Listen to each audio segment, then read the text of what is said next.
Mrs and mister திரைப்படத்தில் இடம்பெற்றுள்ள பாடலை நீக்க கோரி இசையமைப்பாளர் இளையராஜா தாக்கல் செய்த வழக்கு வனிதா விஜயகுமார் ஒரு வாரத்தில் பதிலளிக்க சென்னை உயர்நீதிமன்றம் உத்தரவு பிறப்பித்திருக்கிறது. மேலும் விவரங்களை செய்தியாளர் சுரேஷ் வழங்க கேட்கலாம். சுரேஷ், வணக்கம்.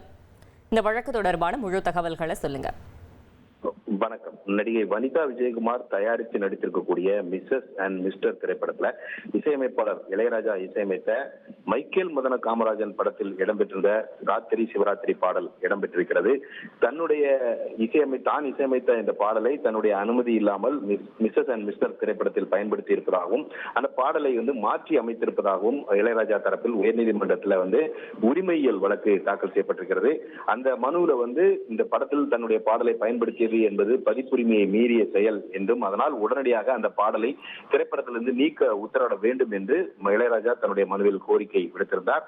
இந்த வழக்கு நீதிபதி செந்தில்குமார் ராமமூர்த்தி முன்பு இன்றைக்கு விசாரணைக்கு வந்தது. அப்போது இளையராஜா தரப்பில் ஆஜரான வழக்கறிஞர் சரவணன் இளையராஜா இசையமைத்த பாடலை பயன்படுத்துவதோடு மட்டுமல்லாமல் அவருடைய பெயரும் இந்த திரைப்படத்தில் பயன்படுத்தப்பட்டிருக்கிறது என்று தெரிவித்தார்.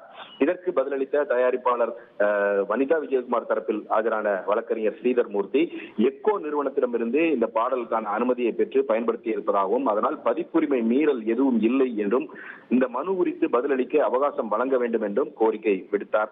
இதை ஏற்றுக்கொண்ட நீதிபதி இந்த மனுவுக்கு ஒரு வாரத்தில் பதிலளிக்கும்படி தயாரிப்பாளர் வனிதா விஜயகுமாருக்கு உத்தரவிட்டு இந்த விசாரணையை தள்ளி வைத்திருக்கிறார். தகவல்களுக்கு நன்றி சுரேஷ். உங்கள் தந்தி ஒன் தொலைக்காட்சியில் அண்ணாமலை தினமும் மதியம் 12 மணிக்கு காண தவறாதீர்கள்.